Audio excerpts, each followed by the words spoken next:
Hi, everybody. This is Hondo Carpenter, your Sports Illustrated beat writer covering the Las Vegas Raiders and the host of the Las Vegas Raiders Insider Podcast. It is great to be with you today. Sorry, it's early in the morning, so I said tonight because it's dark, but today.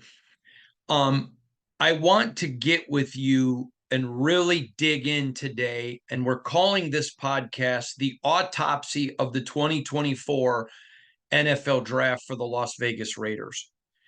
And we're going to go behind the scenes a little bit. I'm going to go back and I'm going to point some things out.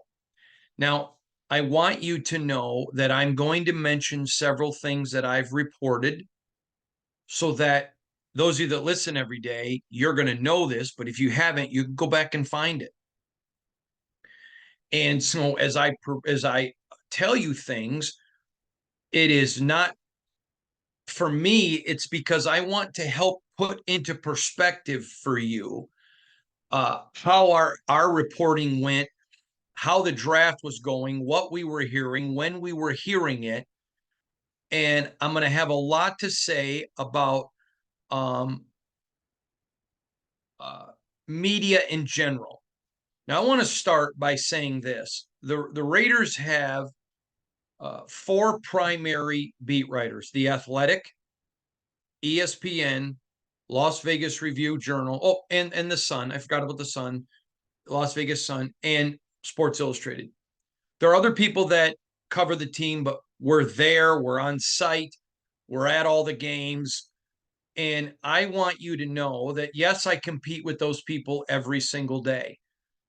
But I did not see at one time any of the beat people. And I don't have to say this, but it's the right thing to say. I compete with them every single day, but I did not one time see any of the beat people. Now, I'll be very honest. I don't read them every day because I'm busy covering the team. But if they had, I believe I would have seen it, that tried to light a fire in Raider Nation. And I applaud them. Now, I know them all, consider them friends, and I respect them greatly. But I think it's important because I'm going to call out, and I'm using the term media loosely, but some of them are national media, some are just creators, content creators, but which are fine. And I don't pay attention, but I would get all of this voluminous amounts of emails and questions from people. And so I want to address it. And I want you to understand how I report. And because I felt bad for Raider Nation this year, I felt bad for them. In the previous years, I was like, oh, geez. But this year, I legitimately felt bad. And I think there were a lot of people that get angry sometimes at the draft because they're sold something. You know, in my life, I have absolutes that are important to me. But just because they're absolutes doesn't mean that I won't listen to differing opinion. Because if what you believe is truth, it should be able to handle anyone questioning it. Anyone. I remember sitting in college and our professor asked the question, who in here considers yourself to be a person of faith? My hand went up. Oh, so you're an anti-science guy. And I said, absolutely not. I'm not anti-science. What are you talking about? I wanted to be a physicist, is what I really wanted to do. And he goes, well, how can you be a person of faith and embrace science? I said, because what I believe is 100% accurate. But if it can be proven wrong, I'm not closed-minded. Now, set that aside. I wanted it to be an example. There were times that I would just say to my wife, I don't get this, the vitriol, the anger. And my style of reporting is my opinion really doesn't matter. You tune into me because you want me to report to you and let you make the decision. For example, why do we put up so many videos of play coaches and all of them? We go to stuff and then put the video right up for you. Yeah, I talk about it because I want you to be able to make the decision. I want you to hear the stuff. And so the purpose of this autopsy is to go back because a lot of you got played. And a lot of you were sold a bill of goods that weren't accurate. And I want to go back and I want to remind you of what we reported so that you can pull back the layers and see what happened so that next year, I believe it'll be a much better draft experience for Raider Nation. A much better experience for Raider Nation. And I think it's something, we'll just leave it there. I think it'll be a much better experience for Raider Nation. Now, everybody has different approaches to the draft. So I want to go back to last season. And I want to explain a couple of things to you. Aiden O'Connell is the rookie. You saw Jimmy Garoppolo wasn't here the first part of camp, and Aiden and Brian Hoyer got a ton of reps. And then Jimmy gets back, and at that point, it's Jimmy and Brian getting the reps. Okay, he's the third string guy, gets very few. Excuse me. So he gets his first start down in Los Angeles when the Raiders played the Bulls. And I've already talked to you about this, but you have to understand, I'm setting the stage to understand the autopsy. Josh McDaniels does nothing to change and alter the system to help Aiden. Aiden did not look good, although I think he looked better than Herbert, but that's another story for another podcast. But had Josh McDaniels altered the system at all, that was a completely winnable game. The Raiders should have won that football game, should have won it. I put that loss squarely on the shoulders of Josh McDaniels in coaching. He wanted to stay rigid with his system. Let's let the quarterback learn the way we do things. To me, it was not a good move. Now, I can also tell you there were people in the building that thought that was a very bad move. I'm not the only one. And I know there has been some conflicting reports. But I can tell you earlier in the week, Brian Hoyer was going to start that game. I can tell you that accurately. So earlier in the week, somebody said, who do you think is going to start? Brian Hoyer's what I said.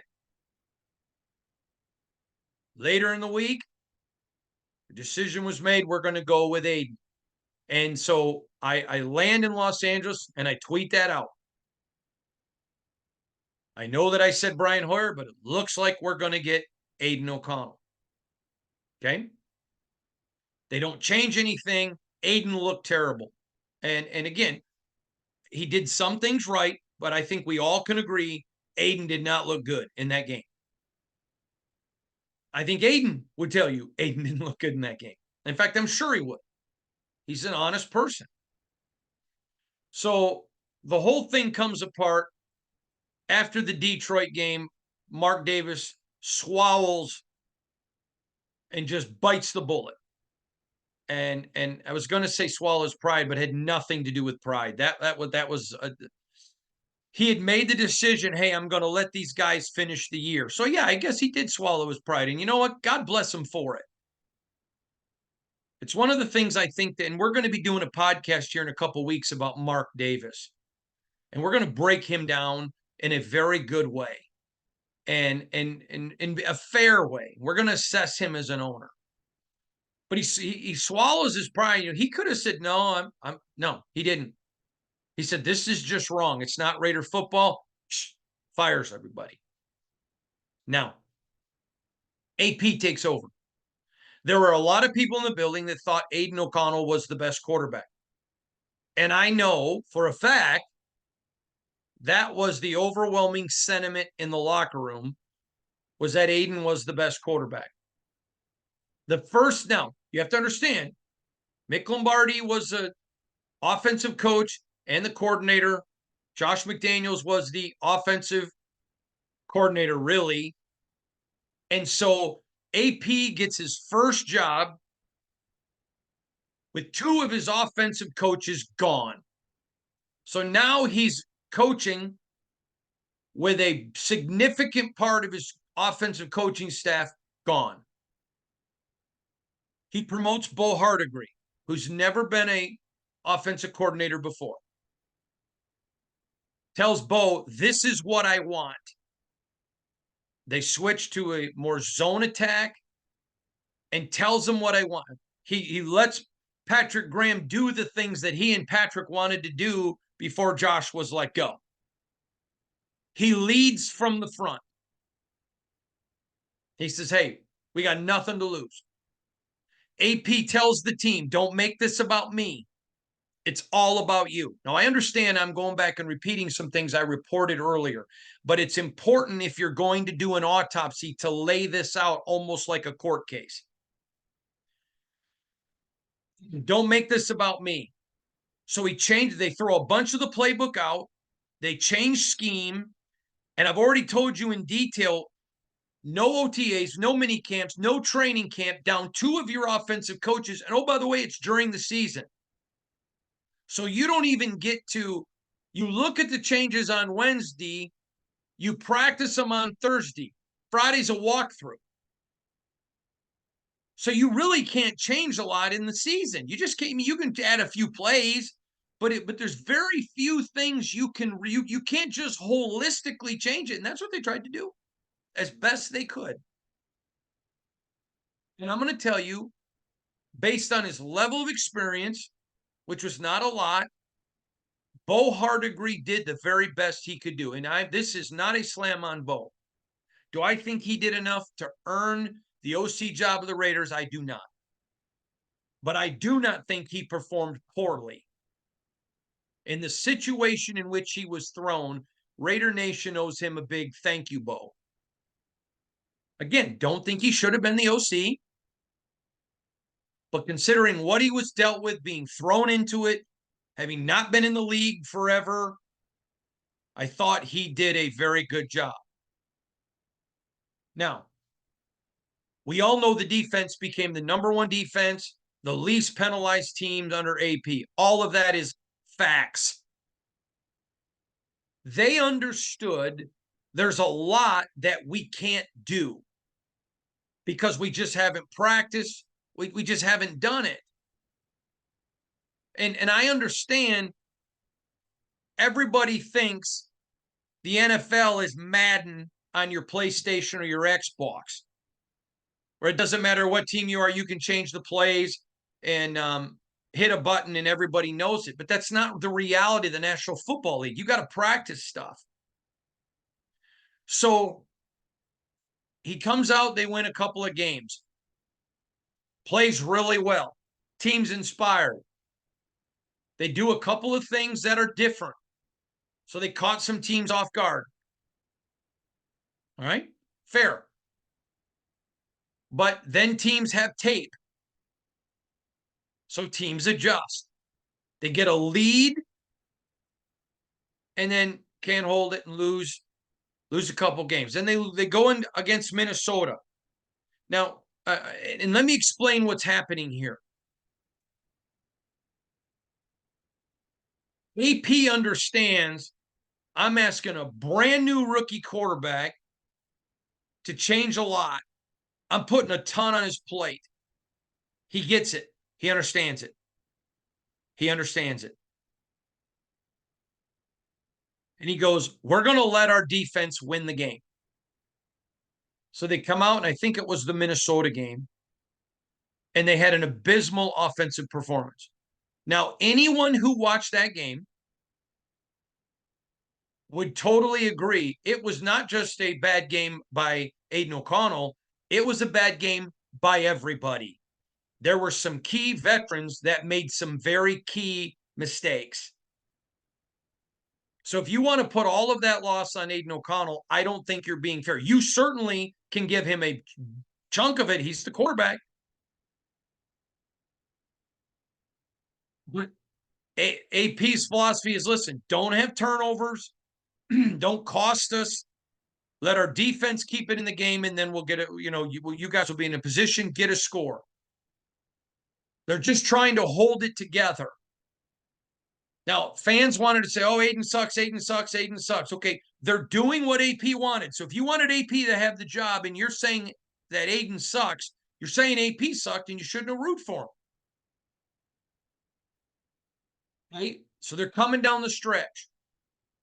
And he tells Hardigree, listen, I don't want you taking risks. We're going to let the defense keep us in the game. They're not going to score on us. And then we're going to capitalize with our offense and punch it in. Aiden can make throws. We know that. They trusted him to make throws.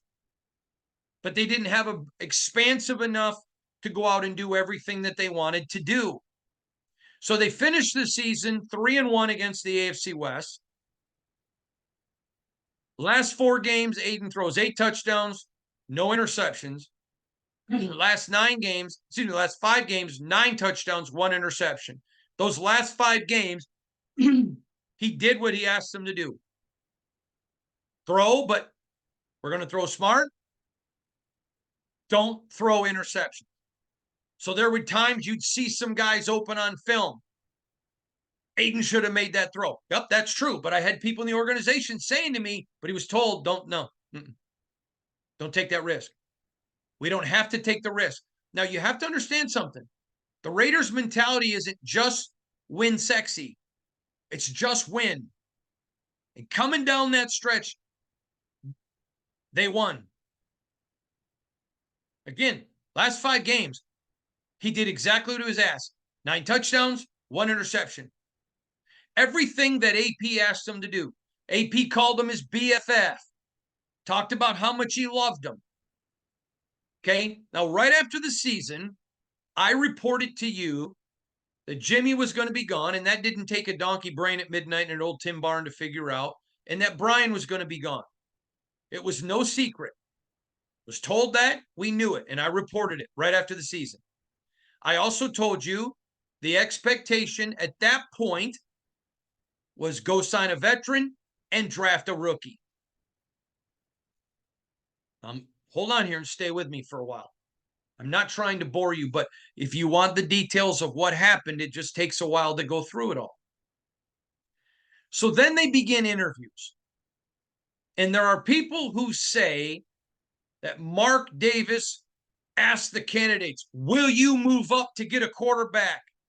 As if he was demanding that. That makes Mark Davis look like a ridiculous owner. And I'm going to tell you right now, Mark Davis did not, and this was reported out there, and if you're honest, you've heard it. Oh, Champ Kelly didn't get the job because he told Mark Davis, I won't move up to get a quarterback. That was absolutely untrue.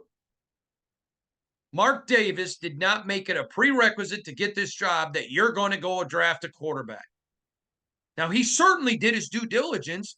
Hey, what does it look like to move up in a draft? Is that something you're ever open to? He absolutely did that because he's a good owner. But a lot of people painted Mark at that time in a light that wasn't fair. And I would say, hey, I'm hearing this. That's not accurate. Mark was married to whatever his football people told him that this franchise needed to do to get better. If they'd have walked in and told Mark, we want to move up to number 1 and get whomever, or we want to trade X, Y, and Z to go get this guy, and we believe this is what we have to do. Mark Davis is a smart owner. He knows what he doesn't know. And if you want to know the truth, show me another owner that put $100 million in John's pocket, gave him a 10-year deal. Don't you remember how that shocked the football world? Why? Because he knew, I want stability for my franchise. Then he goes and gives Big Jack, goes against his locker room to get Rich Bisaccia. Not because he was a jerk, not because he hated Rich Bisaccia. It's because he so desperately wanted to do what was right. So he goes and hires Josh, which failed terribly. Gave him a ton of money. Ate tens of millions of dollars to tell him goodbye. I'm going to tell you something. You can be as critical of Mark Davis as you want to be. And there are some decisions that you can be fairly critical of.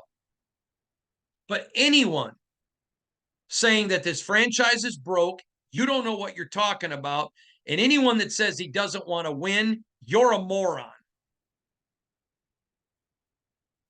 You may question sometimes his decisions, and that's fine, and he doesn't mind that. I've questioned some things. That's my job. But I will stand and defend the man when people accuse him of things that are untruthful. Mark Davis is a lot. He's not disingenuous, and he's not a moron. His dad, he is a 10 times better businessman than his father. And I hold Al Davis in reverence. The greatest general manager to ever lead any professional sports team in any sport. He fundamentally changed professional athletics around the world. Everybody has a weakness. None of us are the perfect 10 other than my wife. And Al Davis was exceptional. Not a great businessman, but an exceptional general manager, coach, and football brain. Mark Davis has admitted he's not his father, but his father wasn't him as a businessman either. So all of a sudden now fans are being, woo, Mark's demanding we go get a quarterback. Yeah, yeah. True. He was willing to do it. He wasn't against it. But it was foolishness. Now, I, honest to God, do not know anyone who reported that. I saw some people that reported effectively. He absolutely did talk about the quarterback situation, and that was fair. He did. I reported that. But I talked to people that were interviewed, and I can tell you, Mark did not make that demand. Period. Didn't make it. The Raider Nation, man, they're all up in arms. We're getting a quarterback. Now, there's nothing wrong with that. There's nothing wrong with that. When I say hoo-hoo, I'm not making fun of the fans, because if you're told something, I have a friend who grew up in a broken home, and he tells a story about his dad would call and say, "Hey, I'm going to be there on this date and come spend the day with you." And he'd go out in the morning. I mean, wake up early, get dressed, and sit on the front porch. And his dad never showed up. Was it his fault for being excited? No. And I don't blame Raider fans for getting excited. Okay, you think, all right, we're going to go do this. But here was the problem. AP told you the whole time, I believe in Aiden. I believe in him. Somebody asked him, do you think Aiden can win in this league? And he said he just did. Now, I'm going to share a couple things with you about Antonio Pierce. And I consider him a friend. Okay. I respect him and I like him. If the time ever comes that I need to be critical, I will. I have no problem with that whatsoever. I have a job to do and I'll do it. And he'll do his. And guess what? We may have a great relationship, but he doesn't give a flying rat's rear end what I think. And he shouldn't. Well, I'm going to tell you one of the reasons why I admire him, not just as a football coach, but as a man. When Antonio Pierce looks you in the eye and he tells you something, you don't need him to sign anything. He's a man of integrity. His word means something. He's not going to lie to Raider Nation. And I've tried to tell you this multiple times. No. He's just trying to throw people off. He doesn't want to ruin Aiden's confidence. He doesn't give a rat's rear end. If you need him to pump up your confidence, then you don't belong on the Raiders. Sorry, that's truth. That's just truth. So he tells you this. So they're going through the interview process. Now, I said, and I stand by it, I believe Champ Kelly should have been hired as the general manager of the Raiders. I believe that he earned that. Okay, that's what I believe. Mark Davis makes the decision not to hire him. Okay.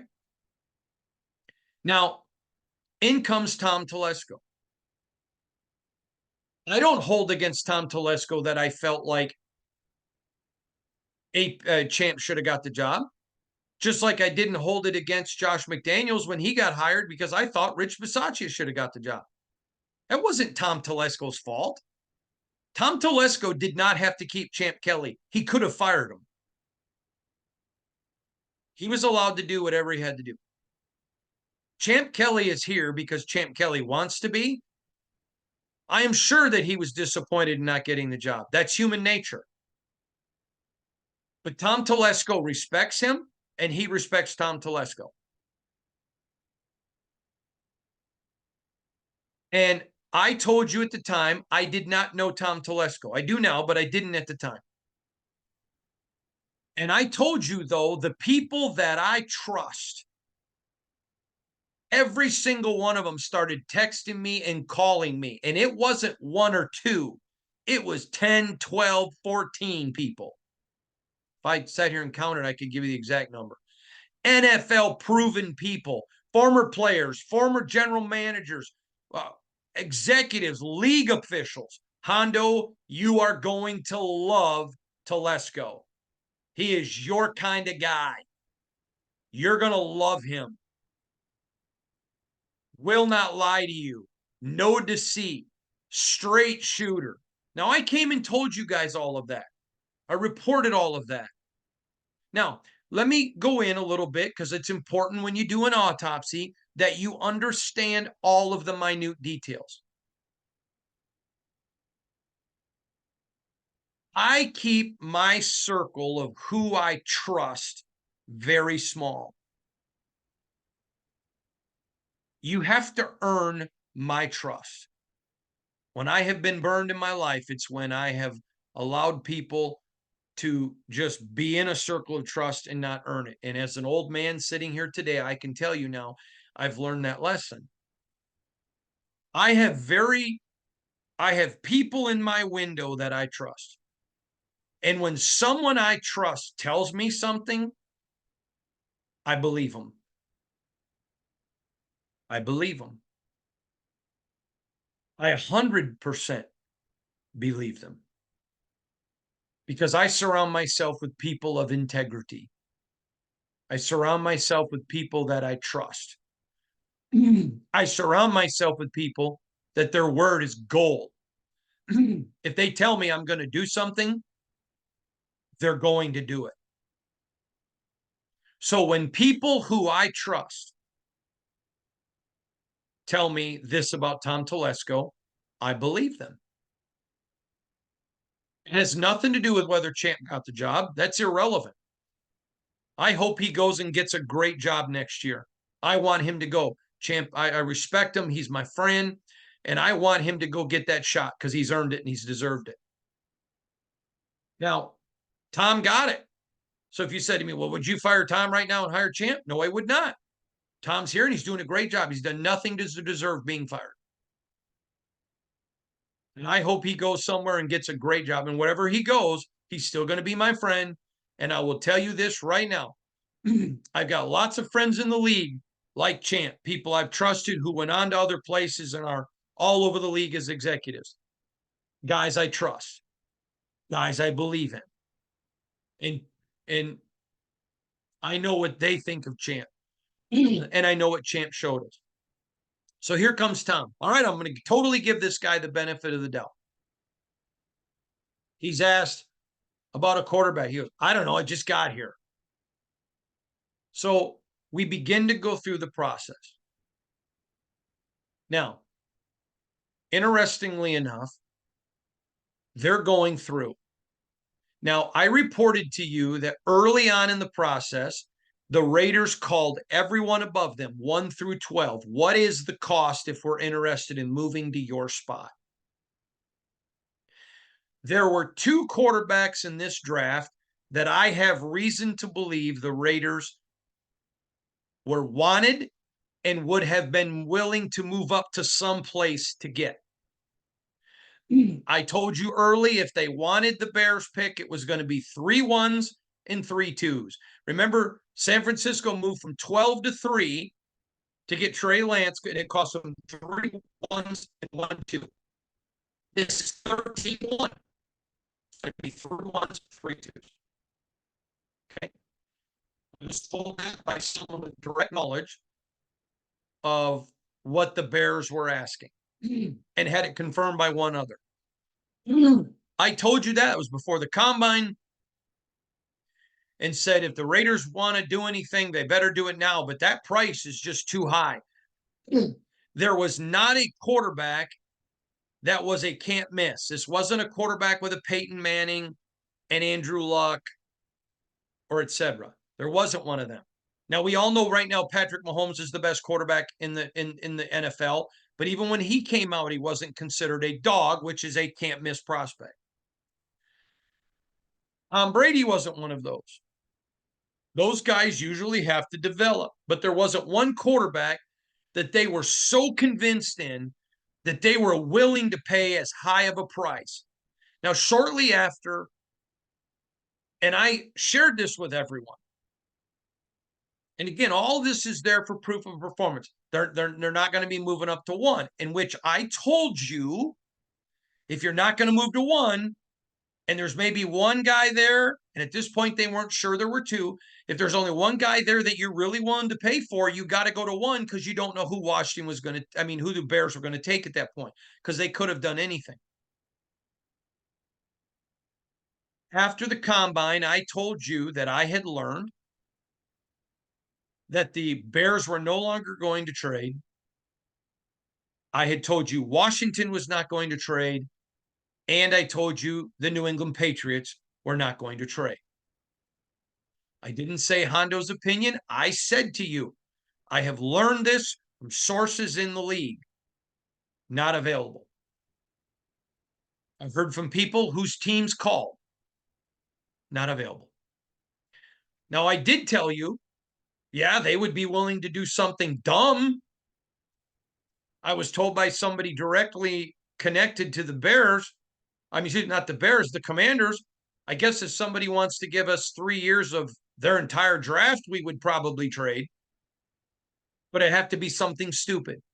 And I told you, you can't move up and trade with people who don't want to trade. I asked my wife out many, many times, and she told me no. I couldn't have made her date me. Finally, eventually, she acquiesced. But you can't trade with somebody who doesn't want to trade. Throughout all this time, they want Jaden Daniels. They're moving up. They're moving up. They're moving up. They're moving up for Jaden Daniels. People would send me email. Hey, I saw, somebody reporting this, and I don't know who it was. They're moving up. No, they weren't. Because to get Jaden Daniels, nobody where Jaden Daniels was going to go. Now, you may remember it was early March. I don't remember how early, but it was early March. I was told the Commanders were taking, in fact, I think it was just a few days after Cliff Kingsbury spurned the Raiders. I was told by someone directly involved with the Commanders, they were going to take Caleb or Jaden, whoever was there. Somebody that I trust. And I told you that. You may remember there were all of a sudden mock drafts. Oh, the Commanders are going to take Drake May. And can the Raiders trade with Patriots? They were not even going to take Drake May, and that was nothing that they spread. And oh, by the way, the Patriots wanted Drake May or Jaden Daniels. They were not in on Caleb. Okay? So at this point, I start getting hate, and I'm okay with that. And I'm not doing it to talk about critics. In fact, I want you to know I'm absolutely done with that. I'm not going to address critics anymore. One person just stepped over the line, and for the first time, I deleted someone And if you have to make things personal about my 21-month-old adopted child because you're mad at me, I'm just not doing it anymore. It's not worth it. So I'm done. But I had people getting angry at me. Oh, you're just out there defending Aiden O'Connell just because of the color of his skin, which is asinine when I have a son who's half Filipino and half black, and a granddaughter who's black, and nieces and nephews. That's an insult to my character.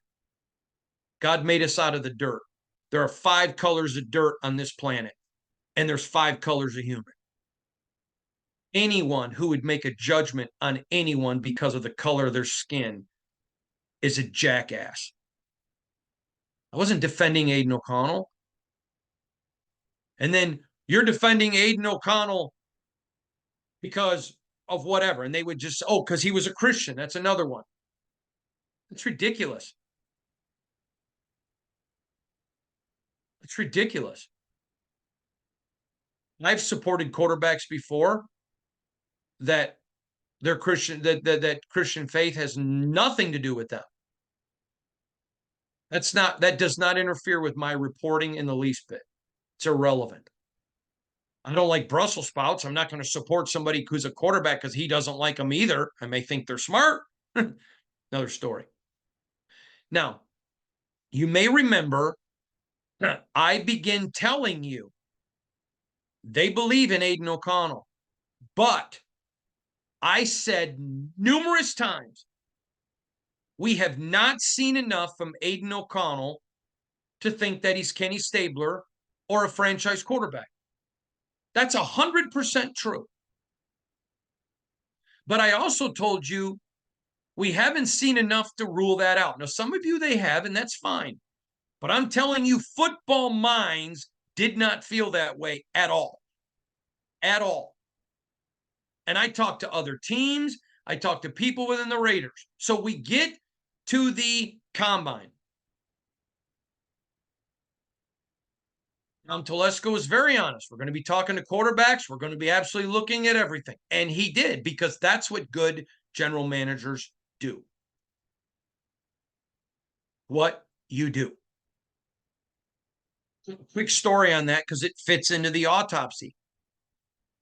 The Green Bay Packers have Brett Favre, who has several years left. But they do what good general managers do. They start interviewing all of the quarterbacks every single year. On their board, they had Aaron Rodgers as the best quarterback in that draft, and they're drafting very low in the first round. And Aaron Rodgers is falling. They can't believe it. And they go, listen, this guy's going to sit on the bench till Brett's done. But this guy is a great quarterback. We're not letting him go. We think he's got a number 1 pick value, and I don't remember where they were, but it was super low. We just can't be bad drafters, and they're not bad drafting organization. Haven't been since Ron Wolf got there. So they pick him. That's why they do your due diligence on everyone.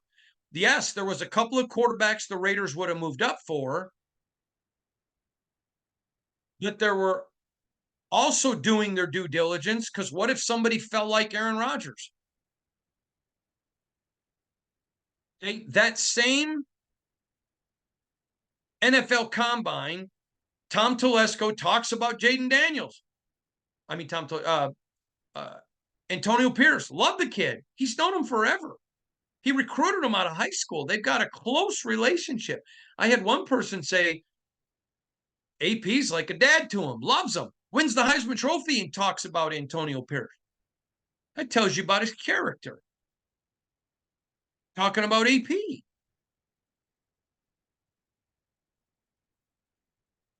But what's AP say right after he talks about Jaden? I've got the video up. Go watch it. Yeah, but I'm going to tell you, whoever we add, they're going to have to beat out Aiden O'Connell. He made it very clear. And remember, oh, but what about smoke and mirrors, Hondo? Yeah, but there are some people that don't do smoke and mirrors. They're just going to tell you what they feel. That's AP. Every time he talks, oh, but don't forget about Aiden O'Connell. And then when I would say to people, hey, y'all need to understand, They're going to get a rookie, and I said draft one, and I'm totally accountable for that. They're going to get a rookie, and they're going to sign a veteran. Okay? So all of a sudden, reports come out. Raiders let Brian Hoyer and Jimmy Garoppolo go. Well, everybody already knew it. I reported it in January. So they're going through the process. Okay? And as they go through the process, they're doing their due diligence. Oh, Raiders talking to whomever. I'm getting all these emails from people. Hondo, you got to quit reporting about, oh, they're sticking with so-and-so or they're sticking with so-and-so. No, I didn't, because I knew what I was being told. Hondo, they're getting rid of Aiden. Okay. I knew that the three weren't moving, and I knew what they were willing to pay. And I knew where they had people graded. Jane Daniels was not going to be a Raider. Now, some in the national media. Raiders made calls. Yup, they did. Remember back in January? And said, okay, we know the price. If it changes, call us. And guess what? When teams want to sell their pick, they're calling people, making them know it was available. That was not happening. I asked someone in the Commanders and someone with the Patriots, are y'all getting calls for your picks? No. People know what we want, and it's so dumb because we don't want to move. And so Raider fans, every single day, I mean, Hondo, this mock draft says it. It doesn't matter what anybody's mock draft says. Reality is what matters. We live in Realville. And the situation was, they don't know that Aiden O'Connell is a franchise quarterback, but they don't know he isn't. And based upon what he's done, just the real facts, they've seen enough to think, hey, there may be something here. There may be something here. If there was one of those two quarterbacks in the first round that they thought could have made a difference, they would have jumped at it. Now, they go out and hire Gardner Minshew, which was a great pickup. Why? Go look at his stats compared to Trevor Lawrence. He's better. He's a guy that beat them. They love his competitiveness. He fits in the locker room. I told you from day one. I told you this as soon as the season ended. Aiden O'Connell has earned the right. We wrote an article about it. Why? Because that's what we were told from the organization. Aiden O'Connell's earned the right to start next season, to start next training camp as QB1. But he's going to have to earn it. He's going to have to keep it. And there should be a competition. I've never wavered off that. How's that that's not unbiased support of Aiden O'Connell. It's because it's what we were hearing. If we were hearing, they don't think so, I would have reported that.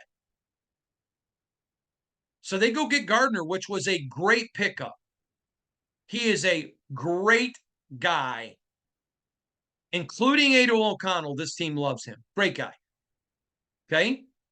He's going to get every chance at a fair competition to beat out Aiden O'Connell. If you're someone like me that hasn't seen enough to say he's QB1, but hasn't seen enough to say he isn't, we're going to find out. Can he beat out Gardner Minshew, who's a good quarterback? Now, I heard someone ask me, but Hondo, they paid him starters money. No, they didn't. They didn't pay Gardner at all. They paid him top-end backup money, very good backup money, but they didn't pay him starter money at all. And I told you when they signed him, they can easily get rid of him next year. But you want two quarterbacks. Do I think they will get rid of him next year? No. not unless he fails. But no, because I don't think the Raiders are going to fail. So I kept telling you, expect them to draft a quarterback.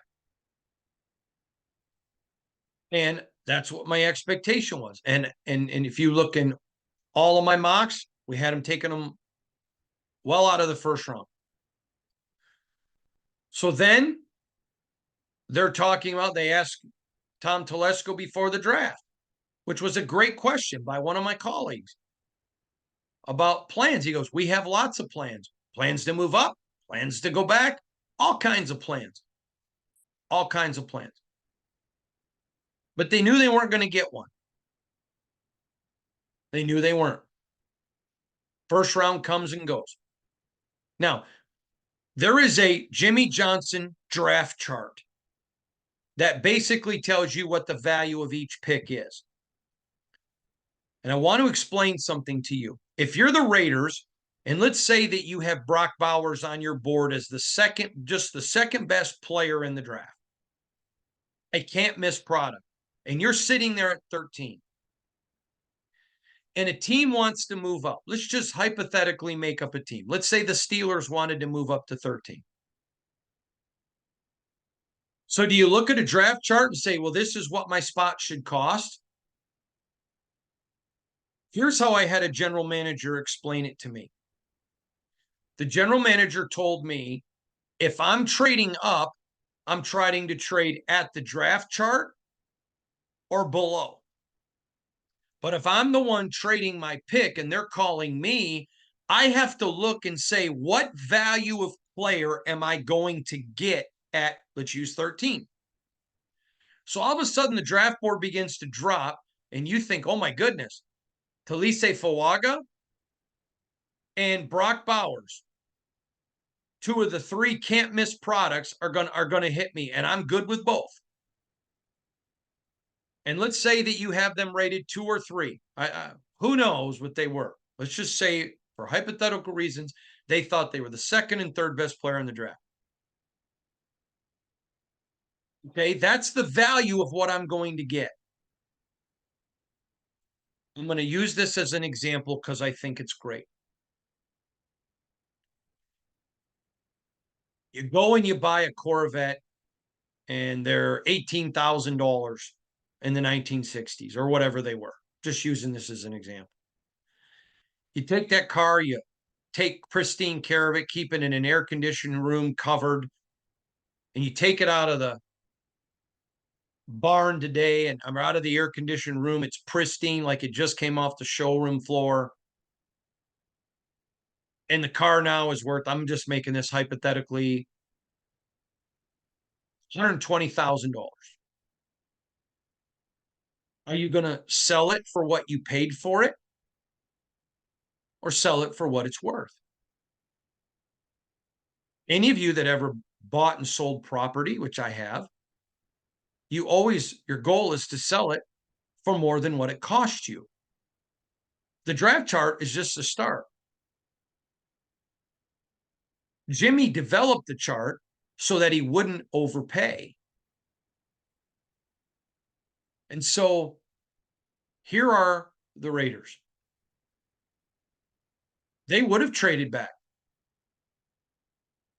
But the value of the pick, it's not 13 anymore.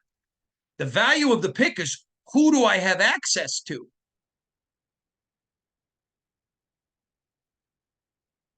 Yeah, it may be a car I paid $18,000 for. It may be a car that I got with an 8-9 season. But I'm sorry, the value is X now. Price of poker went up. People just weren't willing to pay that price. The Raiders grabbed Bowers. Now, people are outraged, and we wanted a quarterback. We could have had XYZ PDQ. But the problem is, and I had been reporting this to you, Tom Telesco was not a gambler. He is an investor. And please listen to this because I think it's important. I'm trying to let you inside his mind. You can take 1,000,000 people with $10,000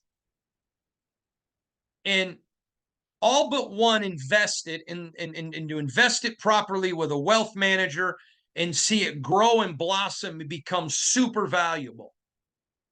Or let's just take 1,000 that do that.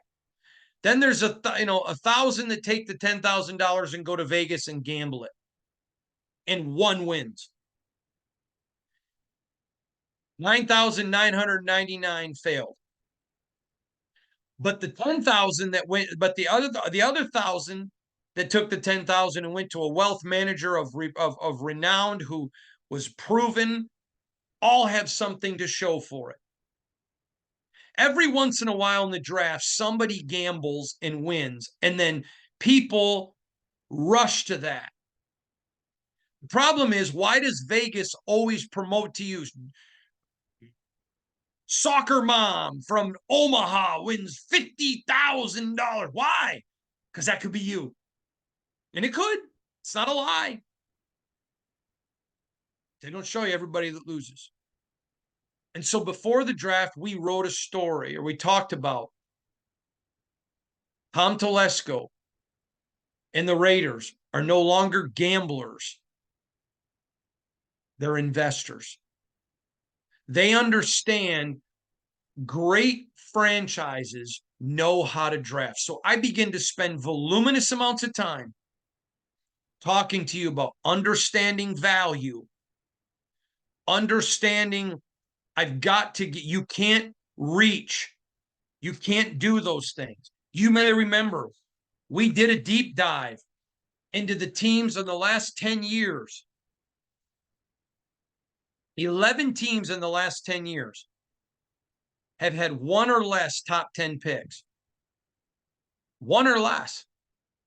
Philly, Seattle, New England, Rams, Baltimore, Houston have all had one. 5 teams have had 0. Minnesota, New Orleans, Kansas City, Pittsburgh, Green Bay. All of those teams are perennial playoff teams. Now, we know Houston took a dip, but they're right back where they're coming back. When you look at the bad teams in the NFL, the gamblers, let me read you 1, 2, 3, 4, 5, 6, 7, 8, 9, 10 teams have had 5 or more top 10 picks in the last 10 years. Listen to these things: Jets, Giants, Jacksonville, Chicago, Atlanta, Arizona, Carolina, Cleveland. All perennial losers, all perennial top drafters, because they don't know how to draft. They're gamblers, not investors. 2 teams in this list, San Francisco and Detroit, have both had 5 top 10 picks. One of those San Francisco picks was moving up, and I was told by someone in the organization it was not John Lynch's decision. It was above his head. But what did the San Francisco and Detroit have? They both got rid of failed management and got people who approach the draft now as investors and not gamblers, and they're improving. So we laid all this out because I was trying to give you education so you would understand. I kept telling you, listen, this is what they're saying.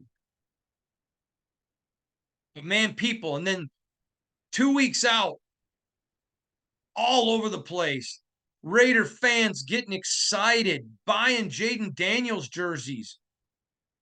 And listen, I don't blame you for wanting Jaden Daniels. Talented kid, loves your head coach, great kid, great character.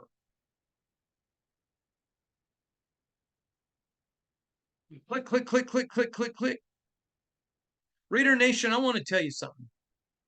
I loved covering the Big Ten in college football and basketball. Loved it. I really enjoyed it. That's not true. I love my family. I love my country. I like my job. I really like my job. Great job.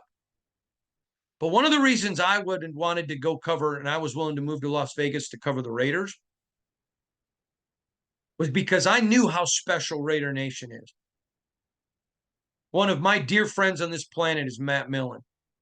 Matt Millen does not like Raider Nation. He loves you. I told you, him telling me there are 31 teams in the NFL whose fans all think they're part of the team. There is one team where the players and the organization think the fans are part of the team. It's the Raiders. I told you, I was with Matt when the Lions came out and played a preseason game. I was a beat reporter covering the team. It's where I met Al. I know the reverence he has. I could sit here all night and tell you stories, hours of Matt. I was sitting in Matt's office one time after a draft when Al Davis called him and wanted a guy. He was mad at Matt for picking a guy that the Raiders wanted and almost begged him to trade him. Coach ain't letting him go. That's why Matt called him and warned him, don't take Jamarcus Russell, coach. He loves the organization. And I've told you since I got here for 5 years, Raider Nation is so big that they'll just run. And anything that has the Raider name in it, click, click, click, click, click, click, click, click, click. And so, man, they went crazy. I literally called the person who I personally know in the national media, have a personal relationship with them. I said, hey, I just read your article. That's not accurate. It may not be accurate. Raider Nation's been good to me.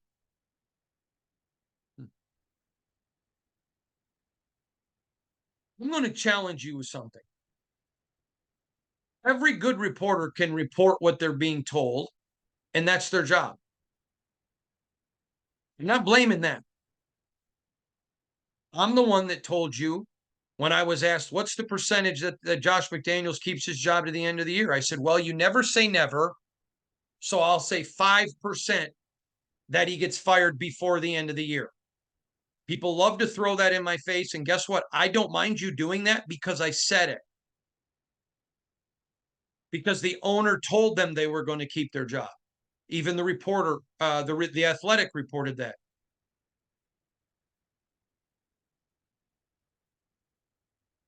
But I kept a 5% chance because anybody changes their mind. I don't mind being held accountable for what I report. I don't mind. One bit. But I challenge you, keep receipts. Oh, I'm hearing Raiders are sweetening the pot. I had fans sending me, I heard this from so-and-so's uncle's brother's Matt, who does the lawn, whatever. No. No. And after the first round, Tom Telesco admitted, now there was really no thought of picking a quarterback after the first night because he's honest with you. When asked, any chance you pick a quarterback? Maybe.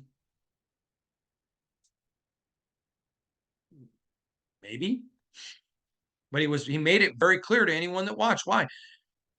AP and Tom Telesco may be completely different people. I don't care about that. Dr. King said it's so good. He dreamed for a place where we judged people by the content of their character. Tom Telesco and Antonio Pierce, good men. They're honorable men. Now, I have no idea how their career with the Raiders is going to end. Chances are, because it's the National Football League, at some point they'll both end up fired. That's the reality of the NFL. I never root against good people, so I hope they never get fired.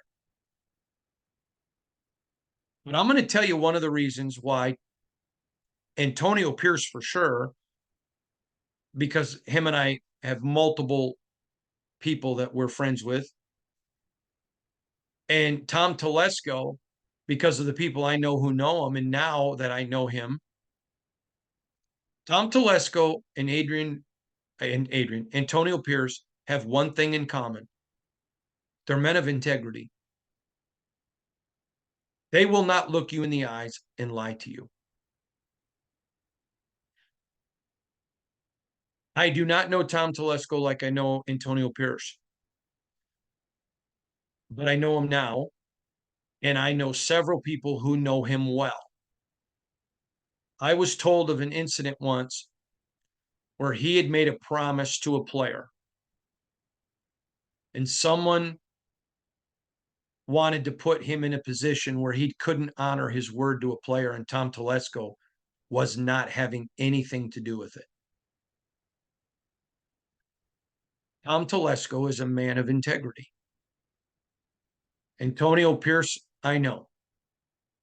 And I know people in his circle, some very well. And I can tell you that I'm aware of, and I'm not going to get into details, of at least 3 incidents where his integrity shone to everyone. That's the man he is.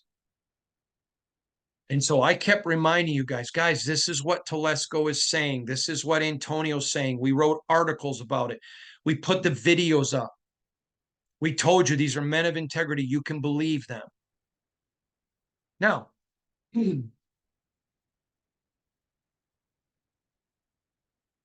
some people, maybe they want another player. So they can start rumors.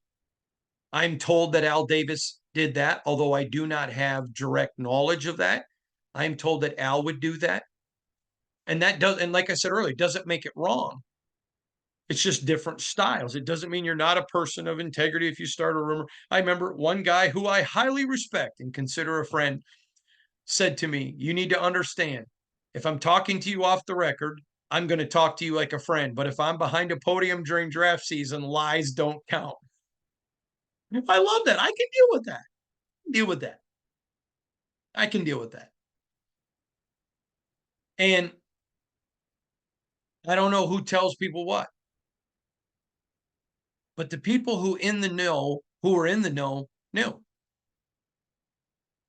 Okay, so I bring on Drew Stanton, who's 14-year NFL veteran, Super Bowl winner. People say, well, he was a Super Bowl winner, but he didn't start in that Super Bowl. You know what? When you can play in the NFL for 14 years and make millions and millions of dollars, stop. In Detroit, they asked him to mentor Matthew Stafford. Then they bring him to Indianapolis to mentor Andrew Luck. They bring him to Tampa Bay to mentor Kyler Murray. Then they take him to Arizona to Cardinals, Kyler Murray, and Tampa Bay with Baker Mayfield. Highly respected. If you didn't watch him pre-draft, you got to go back and watch that video. That podcast with him was phenomenal. NFL teams now hire him because no NFL team, I'm told no NFL team, so if this is different, I'm not lying, it's just what I'm told. No NFL team has a scout whose only job is to scout quarterbacks. He was encouraged by multiple teams. You have such a way of mentoring these guys and seeing footwork and watching things. Drew, start a company, be a scout. So teams now can bring Drew in. He's highly respected in the league. We got him, and you got all the information teams were able to buy from him on this podcast. Now, prior to the draft, I reached out to 4 executives and said, knowing what you saw from Aiden last year, if he was coming out this year, but you saw everything you saw last year, where would he be in the draft? Every one of them said a first-round grade. I didn't say that. They did. It's what they told me. Okay. Now, Drew is on the program. I asked Drew, what do you think? He said second rounder. He disagreed with them, which I don't have a problem with. When somebody disagrees, it doesn't mean that they're hating me. I'm just bringing you the information. If it was my opinion, I may have Oh, you disagreed with me, but that's not the reality. I was trying to give you as much information about teams' bad drafting. The Saints are a good drafting team. We know now that Sean Payton, we're going to find out. But Drew said, I wouldn't even draft him. On Drew's evaluation that he gave to teams who got his services, he had Bo Nix as a don't draft. He had Michael Penix not in the first round. Great guy, great player, too big of a risk. 4 season-ending injuries, both shoulders, the knees, too big of a risk. Okay, Atlanta, there's a reason they're on the bottom of this list. Did everything we could.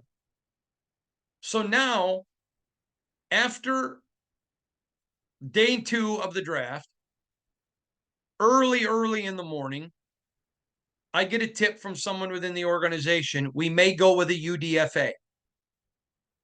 Now, I fully admit I said draft a rookie. I totally did. I own that. I reported it. I said it. But the way the board was just falling, they just thought there was too much depth at too many important positions. We're going to probably go with a UDFA. Why? We feel good with Gardner and Aiden that we may have something here. Now, I'm going to prove to you. I do 2 podcasts a day. I do my very long one, which is this one. And then just for Spotify and Apple, I do an exclusive every day. It's just a 5-minute exclusive that I do every single day. It's called Riding with Hondo and Dexter. It's just one that if I get a tip or something, I just do a quick one. Early in the morning, before the 3rd day of the draft, I said, it looks like the Raiders might draft one, but it looks like they're going to do a UDFA. It's all there. You can go watch it. You don't have to throw it up. Oh, Honda, you're lying. No, I'm not. I said that and telling you where you can go look. The Raiders' plan going into the draft was, yeah, we would like to add a quarterback. And there was a couple that they would have added. But if we can't get those, we're investors, not gamblers. And if we don't know and have the conviction that this is what the guy is, that's a gamble. Now, this is why I had Bill Polian on, one of the greatest general managers in NFL history. In fact, if you had the top 5, he's in it. He's in it. Al Davis is 1. And I think Ron Wolf is up there. Corsi's up there. Polian. I said Ron Wolf, I think. So I got Al Davis, Ron Wolf, Corsi, Bill Polian, and Bobby Beathard. Okay? That's a pretty good group. We got Bill Polian to come on and talk to you. And I asked Bill this question. Bill, if you're not 100% sold on a guy, do you risk it? And why did I do that? Because he's Tom Telesco's mentor. He goes, if you don't know, there's your answer. No. I already went through, and you can go back and watch the last 2 podcasts for a complete recap of the draft, how it all fell out. And so all of the steps along the way, I realized some of you got angry with me, and I'm okay with that. But I'm not going to play you for clicks. Not doing it. I reported what I heard. I reported what I was told. People say, well, Hondo, what if your source? I don't use sources I can't trust. If I have a new source or somebody I'm not sure about, I have some people that have told me stuff and it's 50-50. Okay. I'll give you an example. Early in free agency, I made a comment that I heard that the Raiders had inquired on a trade. I said nothing imminent. I just want you to know they have inquired. Now people run with that, and I still get, people saying, "Where's that big trade you reported?" I said, nothing imminent. And I still think there is a chance, nothing imminent, it may happen. I'm not going to say anything else. I've told you before, I will always report to you truth, but I will never report something that isn't instantaneously newsworthy if it will hurt the organization. Now, let me give you an example. Years ago, I was covering a team, and they were going into their biggest game of the season, and the running back was injured. I called the coach for confirmation. This is what the coach said to me. It was in college, so there was no injury reports. He said, Hondo, it would hurt our team. And I know you have a lot of sources on our team, and it may cost you some viewers. But can you wait, and we'll let you report it then, the morning of the game. You can break it. Because no one was going to find out. How I found out, no one was going to know. And I said, sure, I'll just break it the morning of the game. And I waited. There were some things that I knew, and I wasn't going. I did everything to tell you this isn't going to happen. I told you I talked with people at the Commanders, and that there was no trades going to happen. And so I want to go back because I think this is vitally important. I'm not going to go into all the picks because I've already done that, and that's part of the anatomy of the draft. But the Raiders came in with, we want to upgrade our team everywhere. You got to have two quarterbacks. I want you to know, as long as Tom Telesco is here, they're going to always have two quarterbacks. As long as Antonio Pierce is the coach, they are always going to have a competition at every position. I told you multiple times, the Raiders were not going to trade Max Crosby, and they did not have any desire to trade Davante Adams. I think if somebody was willing to do something stupid and it was a team that Davante felt comfortable with, they may have done that. But they didn't want to, and Davante didn't want to be moved. It'd be just if somebody did something stupid.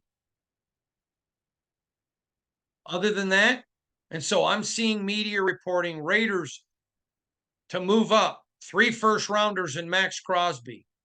People are, no. That's why I kept telling you, Max isn't on the table. And they weren't going to trade Davante to go get a quarterback. They're not rebuilding. And Tom Telesco said that to you over the weekend. We're not rebuilding here. Got some holes, but we're not rebuilding. Now, we're doing the anatomy of a draft. Stay with me, please. We're almost done. I don't even know how long we've been, but I know it's been long. So, okay, we're at 1 hour and 13 minutes. I'm sorry about this, but I want to give you the most intense details that I can. Antonio Pierce wanted a certain type of coach. Antonio Pierce saw Tom Coughlin when Tom was failing miserably with the Giants because he was a hard-nosed, no give, and it didn't work. But Antonio Pierce listened to his captains who didn't hate him. Josh McDaniels didn't listen. Players didn't hate him. They've said that all along. Davante said it recently.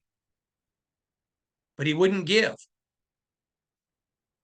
Coughlin did. And Coughlin would absolutely put a boot right up their tail. But he also hugged them and loved them. And he listened. And he earned Antonio Pierce's respect. And I'm going to tell you something. I know Antonio Pierce. If he respects you, you earned it. Because he doesn't just give respect away like Oprah. You get a car. You get a car. No. That's not AP. Marvin Lewis, which I can't believe more people aren't talking about, comes in here as the assistant head coach. That's Marvin Lewis. Tough as nails. A man that I've had on this podcast many times, Cal Cookie, Played for him. Cookie's a great friend of mine. Told me, man, Marvin was tough. But man, everybody loved him. If you were willing to work and be coached hard, if you had that dog mentality, everybody loved Marvin. I mean, look what that guy did with one of the worst ownerships around in the Natty, and he kept them competitive. So as Antonio Pierce began to put this staff together, he was looking for certain guys. He wanted tough as nails coaches who had no bend. We are going to relentlessly ride you. But we're also going to love you. I'll tell you one of the best at this, Rod Marinelli. Max Crosby would tell you this. Max Crosby isn't the Max Crosby of today without Rod Marinelli, because Rod Marinelli rode him. I mean, rode him like a bull at a rodeo. He was brutal to Max, and he loved him like a son. Loved him. And Max Crosby loves him. And AP says, we're going to be a family. So if you can't come in here and coach hard and still love the guys and have them respect you because they know you love them, I don't want you. If you're not coming in to invest in these guys, you don't want to know who their wife and kids are, and you don't care about them as people, don't come here. That's what John Madden did. And so he understood, I have to have a certain kind of player here. I got to have guys, because I'm going to tell you now, we no longer live in a society where everybody can take it. I was talking yesterday to a head coach who said to me, yeah, I'm telling you, it's hard to coach nowadays. We got guys getting participation trophies on losing teams, kids who put no effort into it. So then the kids that put all the effort into it are ticked off. I told you my son had a great hockey season, His team went undefeated. They were fantastic. They're giving away trophies. Each kid gets a trophy. Then he goes up. They went undefeated. They're the champions, and they give them the same size trophy. My son's like, throw it away. It doesn't matter. I work my tail off. My team works their tail off. They practice. They win a championship in hockey, and I get the same trophy as everybody else. Don't care. So we're raising that generation. So AP knows there's a lot of good players, but aren't going to fit here. And that's okay. It doesn't make you wrong. There are a lot of good reporters. You may not like my style. That's okay. I had somebody say to me the other day, will you not cry? I'm sorry. When I talk about my dad, I have to fight not to cry because I love him. And he impacted my life. I'm sorry that I mentioned my family. I just enjoy my job, but I love my family. I'm not ashamed of that. And I'm not going to take it away from my reporting. I don't put it in my articles, but I'm going to be here and talk to you for an hour. I guarantee you it's hard for me to have a conversation more than an hour, not mention my family. I'm going to appreciate them. I'm not going to change who I am to make you like me and get clicks, and you shouldn't do that with other people either. If I'm not your cup of tea, that's okay. There's lots of great reporters. And AP understands you may be a great player, but if this is why I kept asking the question about guarding the culture, because I kept telling you this. I wanted you to understand there are some free agents that some of you want that the Raiders have not signed. There's a couple that still have opportunities to come here. But the reason the Raiders didn't go after them, they don't fit the culture. Doesn't mean they're bad guys, but maybe they know they can't take that kind of coaching. And that's okay. Doesn't make them bad people. There's not one person who doesn't watch my reporting that's a bad person because they don't like Hondo Carpenter's reporting. That's okay. It's okay. That's because I don't go to a restaurant maybe that serves food I don't like. I'm not a vegetarian, but that's not me. I'm a, I like to eat meat. It's what I enjoy. I love a salad with plenty of ranch, but I'm a meat guy. Fish, love it. So, but I don't hate the guy that owns a vegetable restaurant. Now, stay with me because this is the anatomy of draft. They went through it and they said, we want leaders, high character guys, meaning they're not troublemakers, and guys that just love the game. Why? Because they just had 30 to 40 guys in the offseason when they didn't have to be here working here every single day. If you're going to come into the Raiders, you got to fit the Raider culture.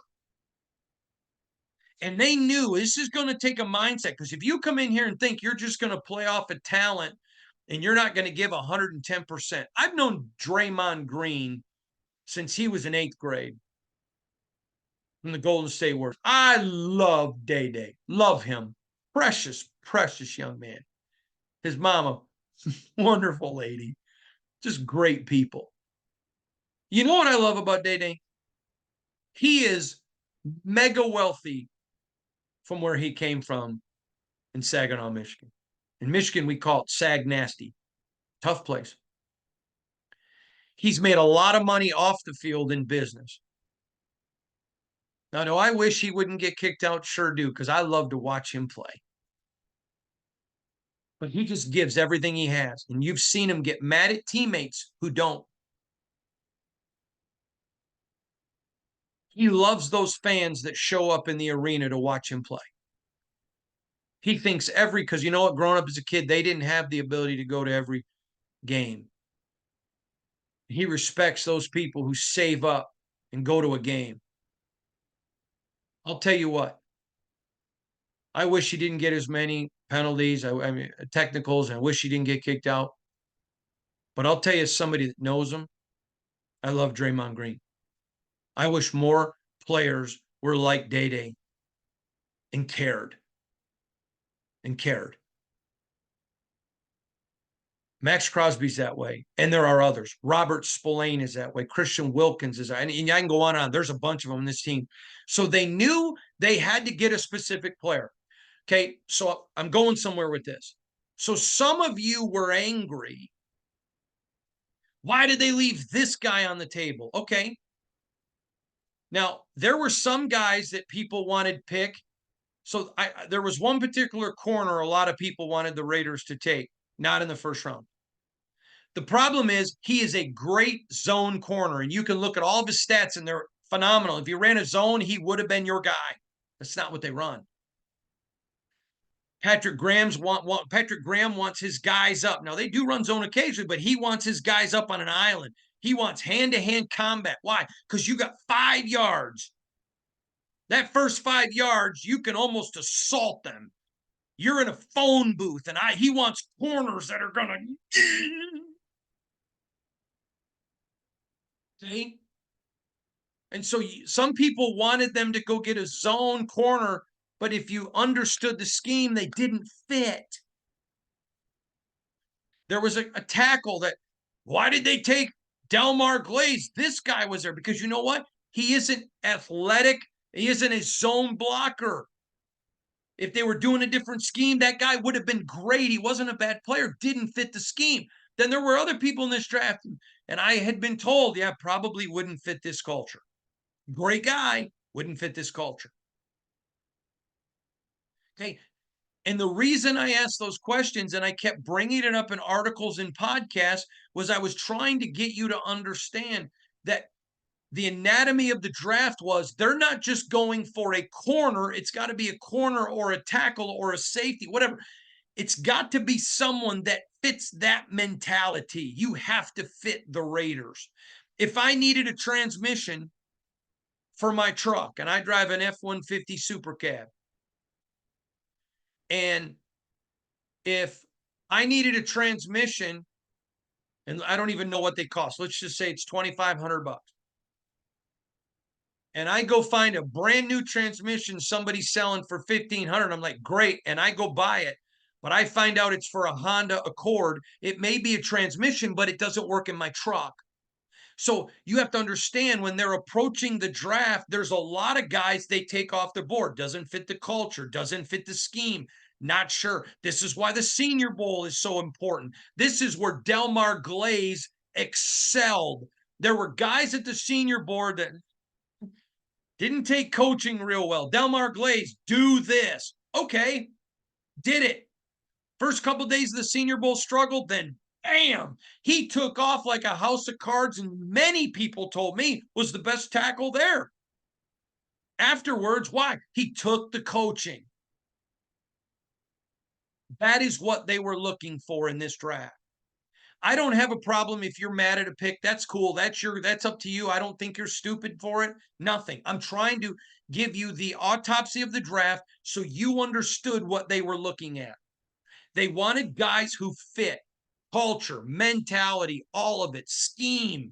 They wanted guys who were captains. They wanted guys who demonstrated leadership.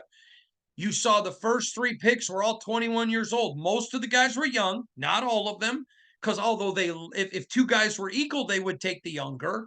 But if they weren't equal, they weren't worried about age. But they had to fit. Now, lastly, you don't care what I think, and if you do, you shouldn't. I don't care what other media think. I watched all these media grading the Raiders draft. Okay. Okay. Let me tell you how I grade. First of all, I don't care about my opinion. Don't care at all. But I reach out to people in this league. Hey, where'd you have this guy? Where'd you have this guy? And I had guys say on a couple of Raider picks, probably wouldn't have picked him there, but he doesn't fit our scheme. Okay. I value that. But when I understand why they wouldn't have picked them there, like there was one team I talked to that said, we like Delmar, man, he blew up at the Senior Bowl. And because he was so coachable, let me look at my notes real quick. I can tell you where they had him because I wrote it down. They had Delmar as a high 5, low 4 because they said he demonstrated coaching ability that we thought if we have to, we can teach him and he'll take the coaching and fit our scheme. Okay, I take that into account. But teams that fit the Raiders scheme and like what the Raiders are going to do, they had a high 4 on him. So he was one of a small group of tackles left that the Raiders said, from this group, we got to get a tackle. And they pick him up in the mid-3rd. Okay, a little bit early than where other people had him rated. But it wasn't a big miss. So I gave it a B. See, I don't grade off of my opinion because my opinion doesn't matter. You know why? My dad taught me a long time ago. Listen to people who have the most to lose. Listen. Pay attention. Antonio Pierce and Tom Telesco. Antonio said it, I'm hired to be fired. Antonio Pierce and Tom Telesco have the most to lose. And if they're willing to make those picks in that position, now remember, we're only grading up to right now. From here forward, the player is going to determine their final grade.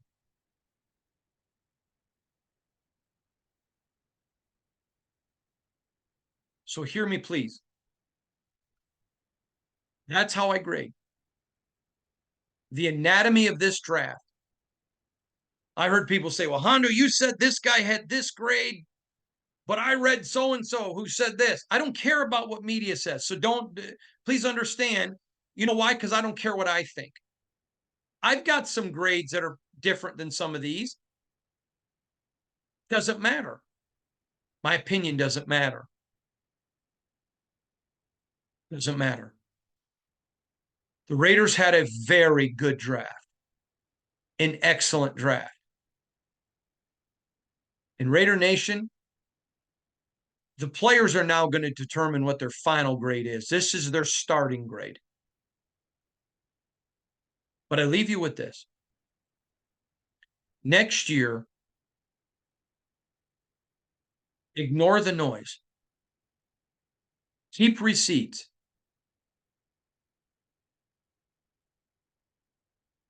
Pay attention to the people that played you, who got you all worked up, and pay attention to the people that didn't. Again, I compete every day. I salute my colleagues. I salute them.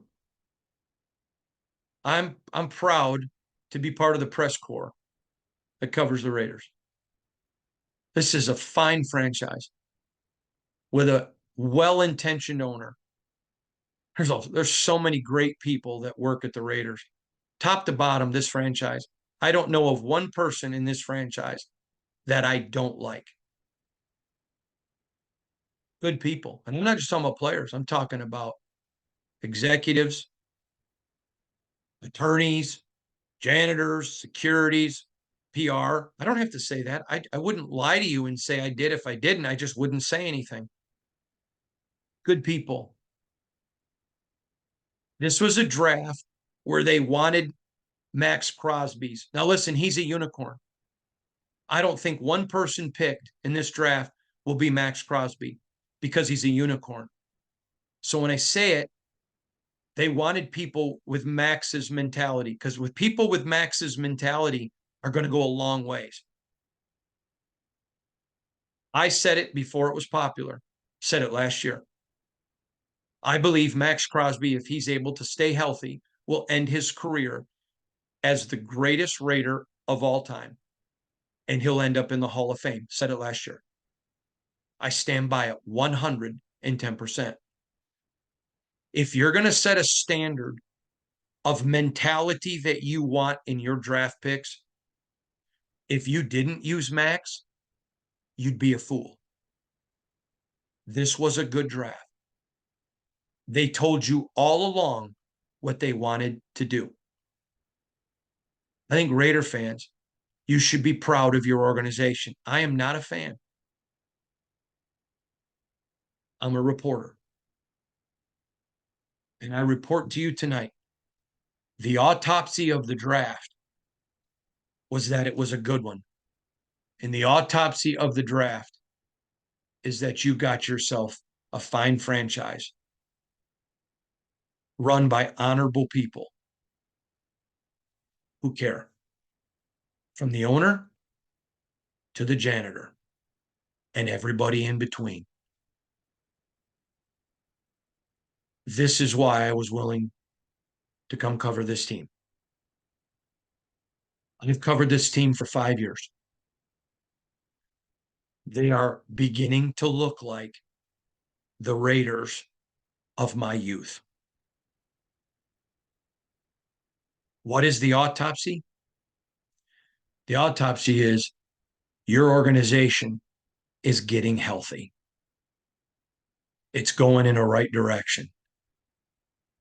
You owe a lot of appreciation to your owner, who was willing to give up the ship and go all the way to one if that's what they had to do. A lot of owners wouldn't.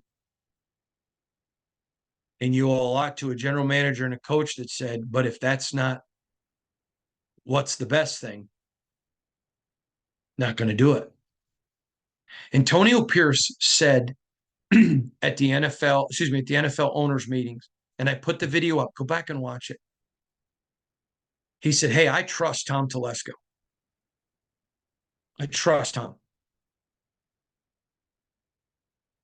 I'm going to tell you something that a general manager told me when I asked him, how do you judge the Raiders draft? He said, when a lot of general managers get their jobs and they inherit a coach, they're basically waiting to fire him, to say, well, you can't blame me. He wasn't my guy. He said, here's how I read the Raiders draft. He said, I read it, and that Tom Telesco just went and got a bunch of Antonio guys. That tells you he's not picking for the next guy. He goes, I know what general managers do when they've given up on their coach. He's all in with Antonio Pierce. That's why when there were reports that they were at odds,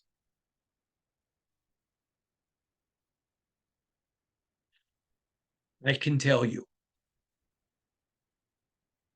Antonio Pierce and Tom Telesco have a great relationship. They communicate openly. They get each other. They know they're in this together.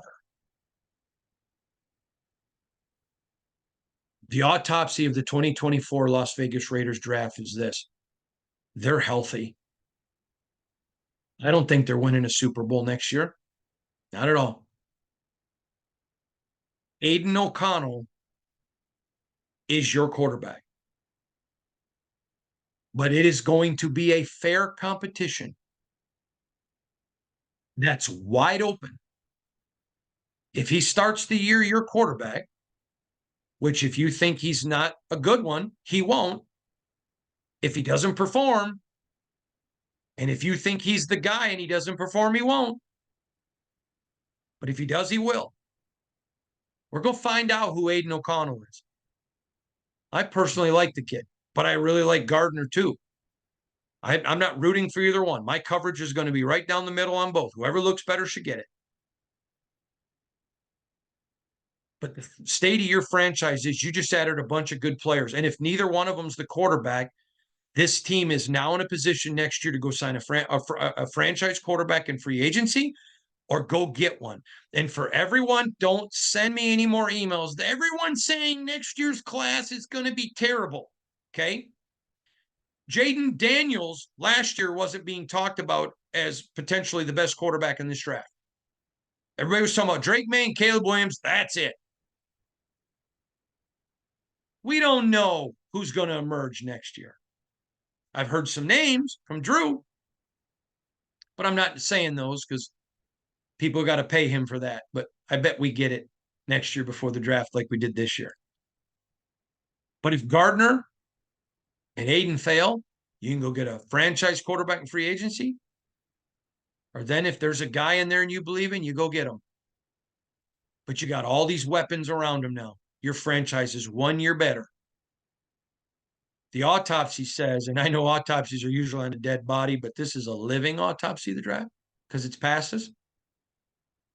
Your franchise is healthy and you just had a heck of a draft. I appreciate all of you.